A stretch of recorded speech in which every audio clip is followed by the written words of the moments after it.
Meus amores, minhas meninas e meus meninos, hoje mais uma vez vou ler algumas perguntinhas para vocês. Mas antes, vem a minha vinheta.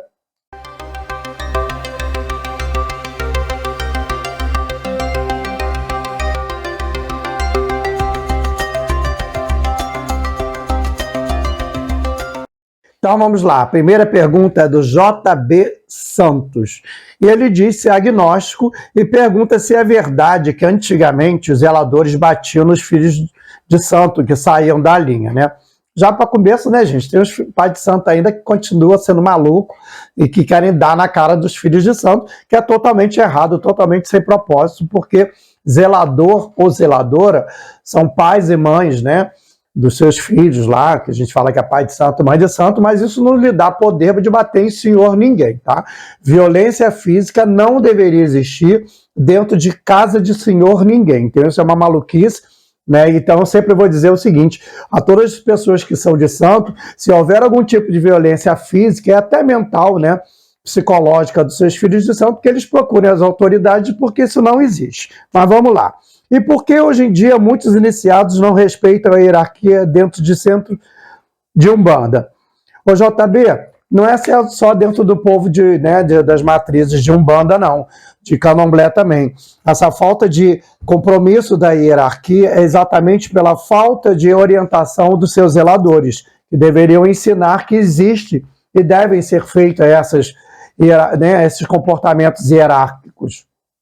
Porque a hierarquia, ela não é uma forma de humilhação das pessoas, né? O mais velho vai ter que humilhar o mais novo, mas sim por uma questão de ordem dentro daquela casa, daquele ilê, daquele axé, daquele barracão, né? Porque senão vira uma bagunça, a pessoa acabou de entrar, não vai ter respeito nenhum para uma pessoa que já está mais tempo dentro da religião, que já conhece várias coisas e vai atropelar tudo. Então, a falta dessa orientação de vários zeladores novos hoje em dia, porque talvez tenham vindo de casas onde que essa hierarquia não era obrigatória, né? Não era difundida como deve ser. Então está errado. Toda casa tem que existir uma hierarquia, independente se é de Umbanda, de Candomblé, de Quimbanda, de Batuque, do que for. E tem que existir, sim, uma hierarquia. Outra pergunta quem faz é a Joyce Azevedo. Ela gostaria de saber se qualquer pessoa pode incorporar ou se existem pessoas que não incorporam de jeito nenhum.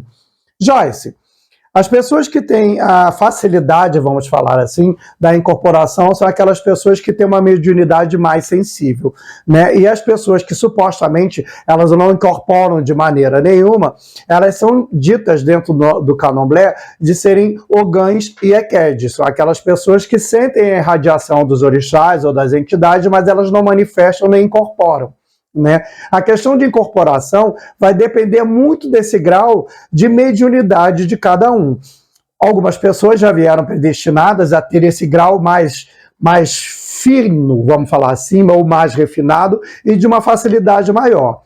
Existem alguns casos, como tem acontecido ultimamente, de pessoas que receberam cargos, né, de ogã e de equed, aqueles que não manifestam, não incorporam e que atualmente está acontecendo isso, né? Dessas manifestações. Há toda uma confusão das pessoas, umas brigas dizendo que isso é mentira, que isso é marmotagem, que isso não existe, mas o que a gente sempre tem que entender é que sempre vai prevalecer a vontade das energias que nós cultuamos, que se chama orixá. Então, se o orixá naquele momento disse que a pessoa poderia ser iniciada como ogã, como equed, isso dentro do Candomblé, porque elas não manifestam energias nenhuma, incorporação nem de um ou de outro, mas isso um dia pode acontecer.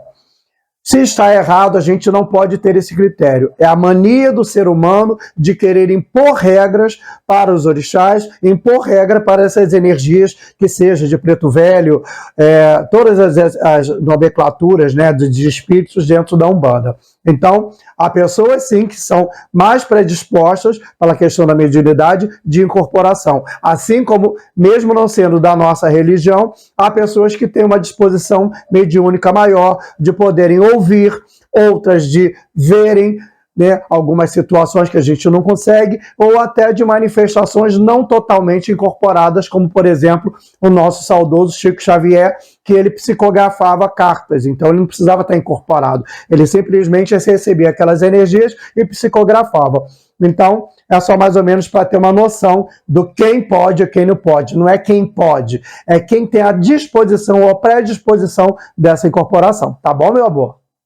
Outra pergunta aqui é da Florence Damasceno. O orixá pode iniciar o Iaô? Florence, é uma pergunta, né, meio dúbia, vamos falar assim, tá? O orixá não inicia ninguém.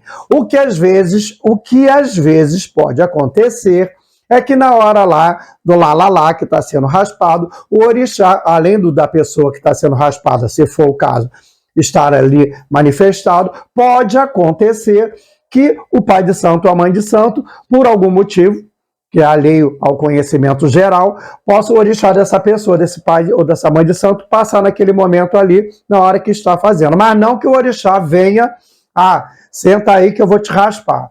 O orixá não inicia algo.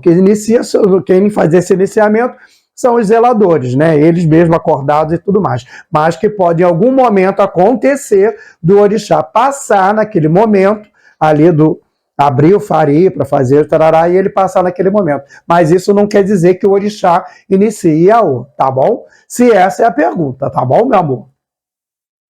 Edmilson Lobo, as pessoas que vão nos axés dos parentes, né, filho ou filha, né, irmão de santo, parará, que vai para ajudar, né, na casa, né, o pai de santo, a mãe de santo pediu uma ajuda aí desses familiares, né, de santo, né, tio e tal, e eles vão lá e o que acontece?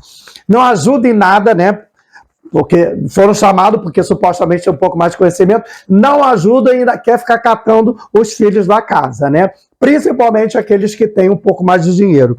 Edmilson, acontece sim, acontece porque as pessoas são mercenárias e elas esquecem a parte espiritual e estão visando o material, né? Porque o meu pensar é o seguinte, se eu chego e peço uma ajuda de um irmão de santo, de um tio, parente de santo meu, por ter um conhecimento maior, ou poder me instruir de uma forma mais adequada, e essa pessoa entra na minha casa para catar um filho de santo meu, é uma pessoa que, para mim, por mais que tenha conhecimento, não tem caráter. E pior ainda são os filhos de santo que vão, né, ser levados por essas pessoas. Então eu sempre vou pensar o seguinte, filho de santo que foi levado por algum parente de santo meu, eles nunca realmente estiveram dentro da minha casa, eles estão ali vagando para ver quem vai fazer o melhor e levar. E a questão financeira, às vezes, importa muito, né? Porque as pessoas elas não querem só quantidade de filhos, aquelas quantidades monetárias dentro de suas casas, porque para isso, para eles são importantes, para criarem, né, seus valores, seus egos ficarem inflamados, porque vai pegar o filho de santo rico ali, vai pedir coisas absurdas,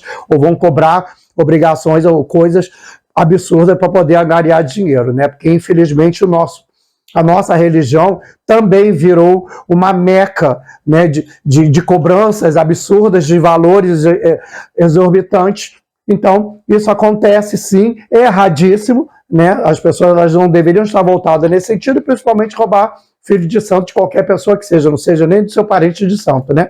O ideal é que, se um filho de santo da minha casa, por exemplo, vá procurar uma outra casa, que aquele zelador venha conversar, vamos dar um exemplo comigo do que está acontecendo e explica, olha, seu filho está vindo na minha casa, batendo no meu portão, estou lhe explicando para não dizer que, né, eu roubei. Então, eu acho que o ideal entre os zeladores é que aconteça isso. Caso um filho saia e vá procurar uma outra casa, que aquele zelador vai informar aquela casa daquele filho que ele está querendo ficar naquela coisa para não haver problemas no futuro, tá bom? Então, eu espero que eu tenha te explicado, tá, Edmilson, alguma coisa e te dado uma lembrancinha. Daqui a pouco eu vou ler mais umazinha aqui, tá bom? Beijos! Mais uma pergunta aqui que é da Florence Damasceno, né? Sobre as pessoas abiaxés, aquelas que dizem nascerem feitas, né? E que não precisariam ser feitas, pois já nasceram, né? Já receberam todos os axés quando estava lá na barriga da mãe.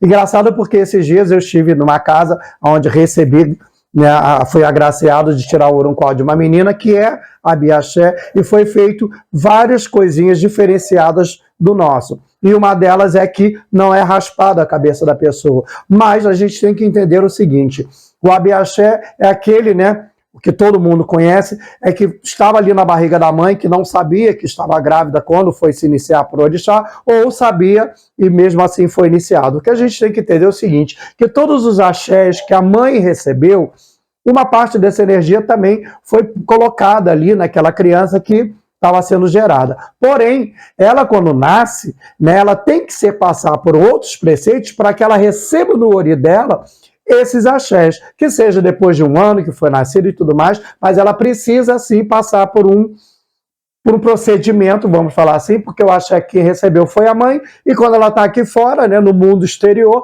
ela vai ter que receber o dela também.